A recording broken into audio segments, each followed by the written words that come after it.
તો એના પછી આવે છે આપણું સ્વાધ્યાય 1.2.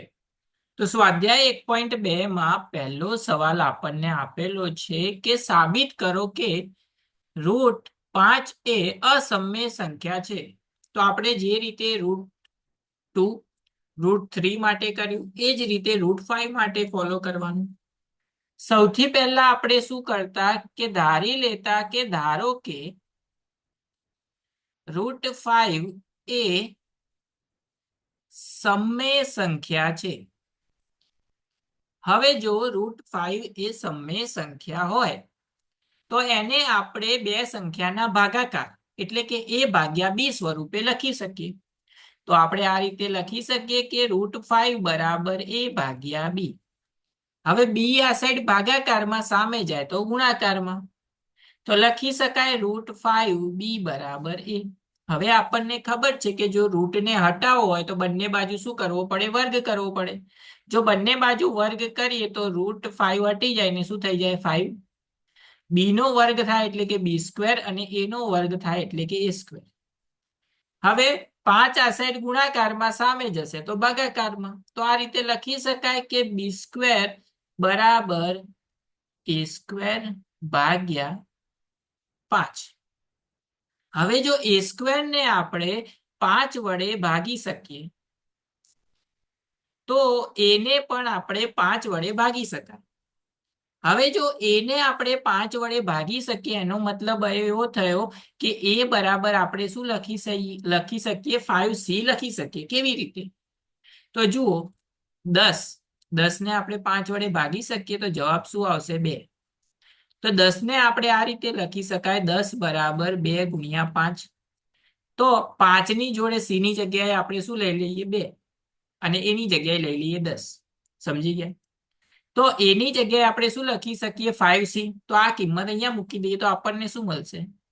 b² બરાબર 5c નો વર્ગ ભાગ્યા 5.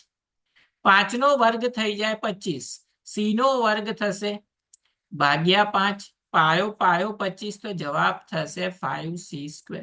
હવે 5 આ સાઈડ ગુણાકારમાં સામે જાય તો ભાગાકારમાં, તો લખી શકાય b² ભાગ્યા 5 બરાબર c². હવે જુઓ અહીંયા શું થયું? a² ને આપણે 5 વડે ભાગી શકીએ એનો મતલબ એને પણ 5 વડે ભાગી શકીએ. એ જ રીતે b² ને જો 5 વડે ભાગી શકાય તો b ને પણ 5 વડે ભાગી શકાય. તો અહીંયા તમારે લખવાનું આ રીતે કે અહીં a² ને 5 વડે ભાગી શકાય, તેથી a ને પણ 5 વડે ભાગી શકાય. હવે એ જ વસ્તુ શેના માટે લખવાની? બી માટે. તો અહીંયા લખવાનું કે તે જ રીતે b² ને 5 વડે ભાગી શકાય, તેથી બી ને પણ 5 વડે ભાગી શકાય. આ લખી દીધી લાઈન સેમ. હવે એનો મતલબ શું થયો કે a ને પણ આપણે 5 વડે ભાગી શકીએ અને b ને પણ આપણે 5 વડે ભાગી શકીએ. એનો મતલબ એવો થયો કે બંનેનો સામાન્ય અવયવ શું થઈ ગયો? 5. તેથી a અને b નો સામાન્ય અવયવ શું છે? 5 છે. હવે 5 સામાન્ય અવયવ છે એટલે કે ગુસા a અને b નો કેટલો છે? 5 છે. પણ આપણને ખબર છે કે જો સંખ્યા કેવી હોય? અસમય સંખ્યા હોય તો એનો સામાન્ય અવયવ એટલે કે ગુસા ખાલી શું હોવો જોઈએ? 1 હોવો જોઈએ. પરંતુ અસમયમાં ગુસા એટલે કે સામાન્ય અવયવ શું મળે છે? 1 મળે છે. તેથી આપણે કહી શકીએ કે આપણે જે ધાર્યું હતું એ કેવું છે? ખોટું છે. એટલે કે √5 એ સમય નથી. તો એના ઉપરથી લખી શકાય કે જો સમય ના હોય તો બાકી બધી શું? અસમય. તેથી √5 એ કેવી સંખ્યા થઈ જશે? અસમય સંખ્યા છે તેમ લખી શકાય.